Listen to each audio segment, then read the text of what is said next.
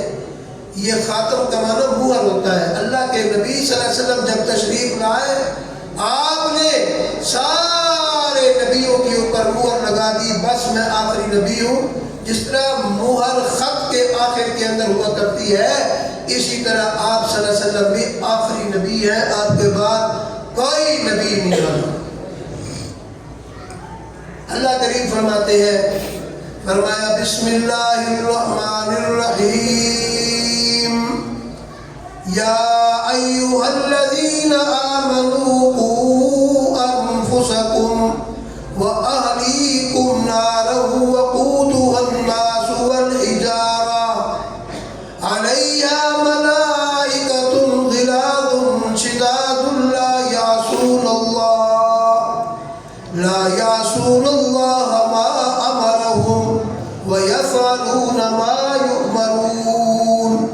اللہ میاں فرماتے ہیں، او ایمان والے بندو، اپنے کان کی کھڑکیاں کھول کے سن لو. قو انفسکم، اپنے آپ کو بھی بچاؤ، واہلیکم، اور اپنے بیوی بچے عزیز اقارب سارے لوگوں کو جو تمہارے ساتھ ملنے جلنے والے لوگ ہیں سب کو بچاؤ. اللہ میاں کس چیز سے بچائے؟ فرمایا نارن، آگ سے، جہنم کی آگ سے بچاؤ.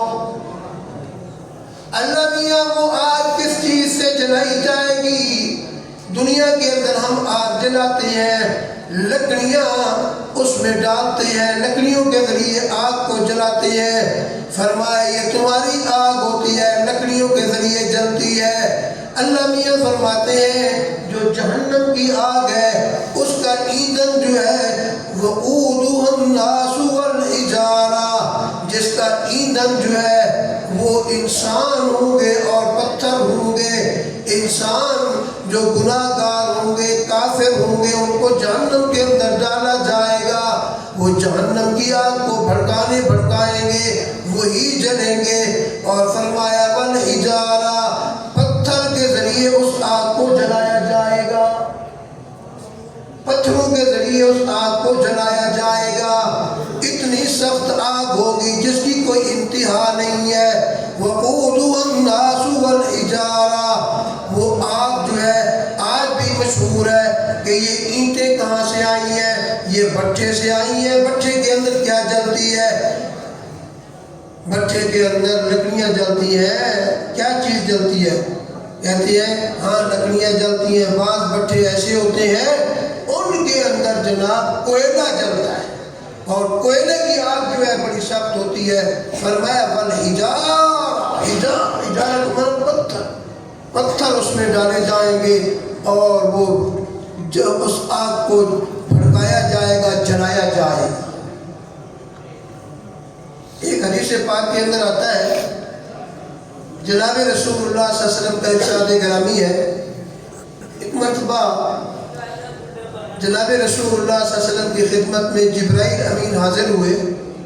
حضور صلی اللہ علیہ وسلم نے فرمایا جبرائیل تو ہمارے پاس اکثر آتا ہے، مجھے جہنم کی صفات کے متعلق بتاؤ کہ وہ کیسی ہے، وہاں پر کیا ہے، کیا وہاں کے حالات ہیں.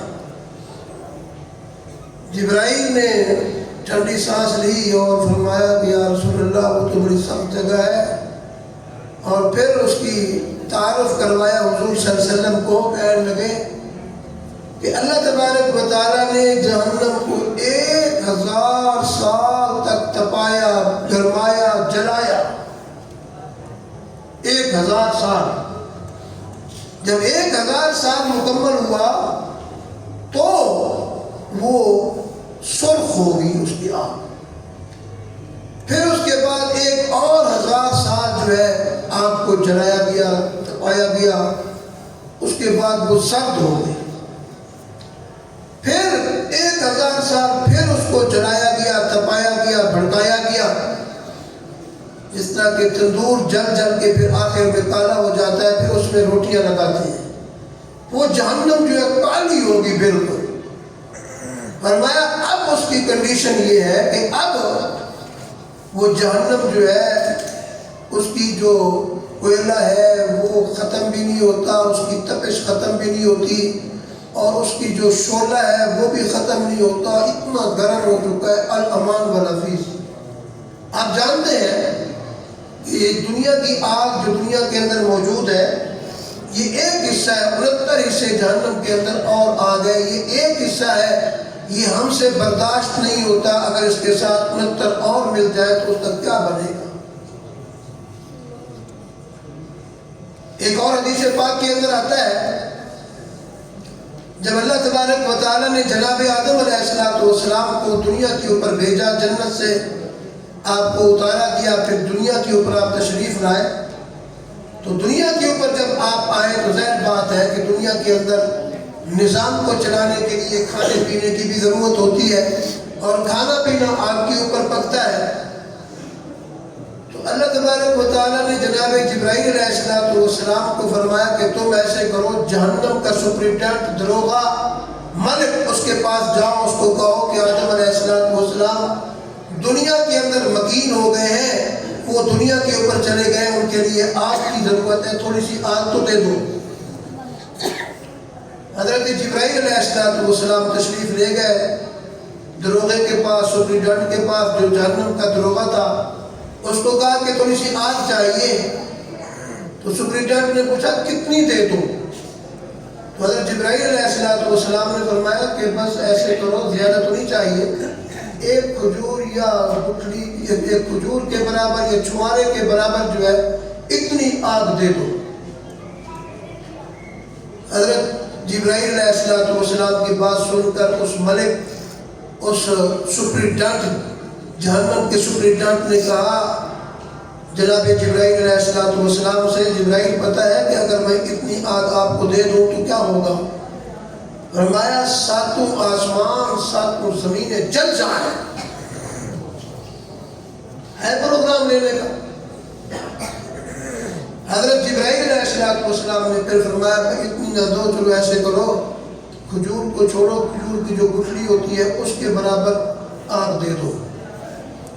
پھر سپرنٹینڈنٹ دروغے ملک نے کہا کہ بات سنو، اگر میں آپ کو گٹھلی کے برابر آگ دے دوں اور دنیا کے اوپر چلی جائے، یاد رکھنا زمین کے اوپر کبھی بارش نہیں آئے گی، زمین کے اوپر کبھی سبزہ نہیں ہوگا۔ پھر جبرائیل علیہ السلام نے اللہ تعالیٰ سے رابطہ کیا، اللہ میاں ملک ایسے کہتے ہیں، سپرنٹینڈنٹ ایسے کہتے ہیں، اب میں کیا کروں؟ اللہ تبارک و تعالیٰ نے حضرت جبرائیل کو فرمایا کہ بھائی ایسے کرو، اس ملک سے کہو کہ رایا نہیں ہوتا، آج کل ہمارے ہاں رایا بن رہا ہے، اس کے دانے کے برابر جو ہے اتنی آگ لے لو۔ چنانچہ جہنم کے سپرنٹینڈنٹ نے وہ رائی کے دانے کے برابر آگ دے دی۔ حضرت جبرائیل علیہ السلام نے اس کو اس رائی کے دانے کے برابر جو آگ تھی، اس کو ایک نہر تھی، نہر کے اندر 70 مرتبہ غوطے دیے، غوطے دینے کے بعد پھر اس کو ایک مضبوط پہاڑ کے اوپر رکھا، وہ مضبوط پہاڑ جل گیا۔ اتنی جہنم کی سخت آگ ہے، ہم کتنے جری ہو چکے ہیں، خدا کی نافرمانی کرتے ہیں، بے دریغ خدا کی نافرمانی کرتے ہیں۔ قرآن تو کہتا ہے وقودها الناس والحجارہ، قوا انفسکم واہلیکم نارا وقودها الناس والحجارہ علیہا ملائکۃ، فرمایا جہنم بہت سخت جگہ ہے، الامان والحفیظ، الامان والحفیظ علیہا ملائکۃ، فرمایا اس کے اوپر فرشتے مقرر ہیں جو تند خو ہے، بڑے سختی کرنے والے ہیں، نرمی ان کے اندر نہیں ہے۔ غلاظ شداد لا یعصون اللہ، وہ ایسے ہیں وہ اللہ کے حکم کے بڑے پابند ہیں، لا یعصون اللہ ما امرهم، وہ اللہ کے حکم کی نافرمانی نہیں کرتے، ویفعلون ما یؤمرون، وہ سراپا اطاعت ہے، ان کو جو بھی حکم ملتا ہے اللہ کے حکم کو پورے کرنے والے ہوتے ہیں، وہ اپنی منمانی نہیں کرتے، رب کے حکم کے منتظر رہتے ہیں۔